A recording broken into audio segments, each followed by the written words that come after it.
मंजिल की जस्तजू में क्यों फेर रहा है राही, ऐसा अज़ीम बन जा कि मंजिल तुझे पुकारे। Assalamu alaikum to all of you. As we all know that day before yesterday, a result of class 12th has been announced, and before I think 2 days, a result of NEET has been announced as well. Congratulations to all of those who have qualified the NEET exam, and congratulations to all of those students who have passed their examination with flying colors. So we have planned for them. When you will pass the examination, then you will go for this course.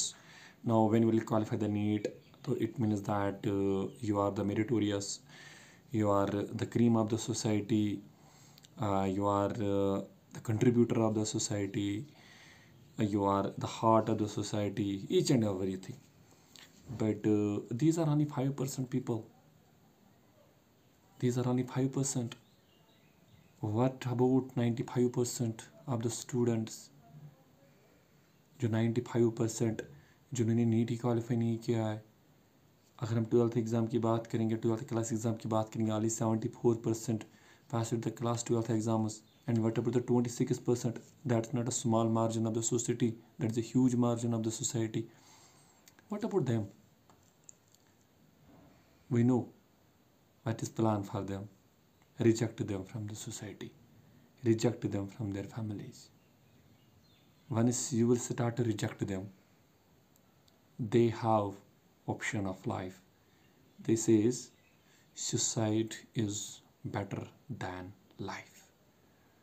उनको मौत को गले लगाना उनको बहुत अच्छा लगता है, बिकॉज उनको पता है मुझसे एग्ज़ाम नहीं हो पाया, मुझसे ये नीट क्वालिफाई नहीं हो सका, नीट नहीं है, 12th पास नहीं है, तो मौत है, क्योंकि घर वाले सोसाइटी मुझे जीने नहीं देंगे।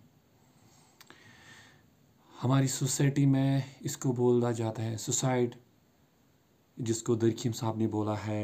चाहे हम बात करेंगे इगोइस्टिक सुसाइड की बात करेंगे, चाहे हम एनोमिक की बात करेंगे, चाहे हम फैटलिस्टिक की बात करेंगे, चाहे हम अल्ट्रुइस्टिक सुसाइड की बात करेंगे। बट मुझे लगता है ये सुसाइड नहीं है, ये मर्डर है। आपका बच्चा, आपकी बेटी 12th में है, अभी छोटी बच्ची है, अभी ज़्यादा से ज़्यादा उसकी उम्र 17, 18, 19, चलो 20 में मानता हूँ, चलो 21 में मानता हूँ। अरे भाई साहब, he is on the curve of learning. मेरी माँ, आप उसको क्यों इतना टॉर्चर कर रही हो? उसको खुद की ज़िंदगी जीने का कोई मकसद ही नहीं है, वो सुसाइड करते हैं। हाल में हमें 3 स्टूडेंट्स की इन्फॉर्मेशन आई है। अरे आप लोगों को हो क्या गया है? और you have to support your sons, you have to support your daughters. Unfortunately हमने हीरों को खोया है। कोई बात ही नहीं है, एक अटेम्प्ट हो गया, कोई मसला नहीं है। 3 महीने के बाद, 4 महीने के बाद अटेम्प्ट आ रहा है, वो एग्ज़ाम देंगे। अगर उन्होंने वो एग्ज़ाम क्वालिफाई किया, तो जिन्होंने 12th ऑलरेडी पास किया, वो उन्हीं के साथ कॉलेज में अपनी लाइफ कंटिन्यू करेंगे। 10 साल तो ज़ाया नहीं हुए ना। But they need support. आप उनको क्यों रिजेक्ट करोगे इस तरीके से कि फिर वो मौत को गले लगा लेंगे? और बात रही तो नीट क्वालिफायर्स की, 5% ही स्टूडेंट्स तो हमारा नीट क्वालिफाई करते हैं। ये कोई 30 मार्क खान उनसे क्वालिफाई नहीं कराता है, माय डियर पेरेंट्स और my dear student, those who are qualifying it, make the things clear. Whether you will go to the coaching centers or not, you will qualify it, because in coaching centers only 5%, not 5%, only 3.5% are qualifying the examination from the coaching centers point of view.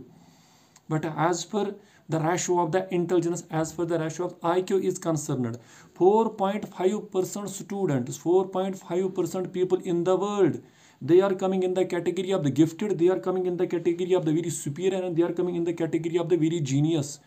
These people need not the coaching centers. They know, they are committed with their life. और जब ये पास होते हैं तो हमारे media channel वाले तो बस इन्हीं 5% के इर्द गिर्द घूमते हैं। अरे मैं उन लोगों से रिक्वेस्ट करता हूँ, आप इन चीज़ों को इतना हाई फाई करके प्रेजेंट करना क्या चाहते हो? आप कम से कम उन 95% के बारे में आपके पास कोई अल्टरनेटिव है? Do you have any solution for those 95% students they are roaming here and there? तो 5% की वजह से मेरी सोसाइटी चलने वाली नहीं है। My society is dependent upon 95% students. और 5% स्टूडेंट्स आपको कामयाब क्या हो गए थे? तुम्हें लग रहा है कि ना अब हम अपना मकान मार्स पे बनाएंगे, अब हम अपना मकान तो दूसरी दुनिया पे चल के बनाएंगे। ऐसी गलत फहमी में मत पालो अपने आप को। आप सोसाइटी को एनलाइटन नहीं कर रहे हो, but you are throwing your society towards the darkness. आपने कल एक माँ को अपनी बेटी से जुदा करवाया है। एक माँ ने अपनी बेटी को खोया है। इस वजह से खोया है क्योंकि उस लड़की ने 12th पास नहीं किया था, उस बेटी ने 12th एग्ज़ाम पास नहीं किया था। My dear sister and my dear brother, my dear parent, my dear teacher, this is not the end of life. ज़िंदगी के इम्तिहान और भी है। आप हिम्मत क्यों हार रहे हो? 10th का रिजल्ट आने वाला है। ये मैसेज मेरी तरफ से उन सब पेरेंट्स के लिए है, मेरी मैसेज उन सारे टीचर्स के लिए है, मेरी मैसेज उन सारे स्टूडेंट्स के लिए है। My dear students, my dear parents, my dear brothers, sisters, everyone, for God's sake, if student fail in the examination, help him, support him, try to know his or her weakness.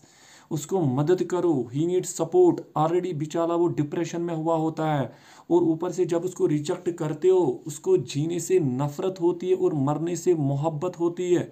फिर बाद में लोग बोलते हैं कि उसको suicide आया है, उसने सुसाइड की है, उसको हार्ट अटैक आया है। ना उसको हार्ट अटैक आया है, ना उसने सुसाइड की है। आपने उसको हार्ट अटैक दे दिया। Accept it societal members. आपने उसका मर्डर किया है। Accept it societal members. Until and unless you will not understand the ability, the capability of every person, you will never get the success in the long run of the life. Every student is different. Don't think that those NEET qualifiers are the important pillars of the society. No, we need every member in our society that is important. We need agriculturalists, we need horticulturalists, we need doctors, we need engineers, we need mechanic, we need shopkeepers, we need tea stallers. हमारी society में हमें जो नानवाई है हमें उसकी भी ज़रूरत है, जो पायलट है हमें उसकी भी ज़रूरत है। Pilot has it is own importance. जो नानवाई है रोटी बनाने वाला, उसकी अपनी इम्पॉर्टेंस है। Except the law of the nature. Eye has it is own importance. Heart has it is own importance. Mind has it is own importance. You could not replace the mind with the heart and heart with the eye. इस गलत फहमी में मत पलो please and please. This is my message to all of you. Make the things clear. बच्चों का result आएगा, discuss it with your students. आप जिस किसी का रिजल्ट आ रहा है, आप उन बच्चों को देखिएगा कि यहाँ पे वीकनेस है, उनको समझो, उनको बोलो रिकवर कैसे करने हैं, उनको मुस्कान के साथ उनको वेलकम करो। Welcome them with a smile, welcome them with the love, rather than reject them. Because एक बार आपने उसको रिजेक्ट किया है तो उसको अपने आप से नफरत हो रही है। That is where he is loving the death and kicking the life. Don't think this is his decision, this is the decision that he has made after your response. जिंदगी ने वफा की तो दोबारा आपके साथ मुलाकात होगी। ये मेरी मैसेज आप सबके लिए है। अगर इस मैसेज में किसी के सेंटिमेंट्स को हर्ट होगा तो I am extremely sorry for that, but मैं ज़हरी हिलाल को कभी कह ना सका कंद। दुआओं में मुझे याद रखिएगा। तो अगर अल्लाह ने चाहा तो दोबारा आपके साथ अपनी YouTube channel be learner be researcher पे दोबारा मुलाकात होगी। टिल दैट खुदा हाफिज़।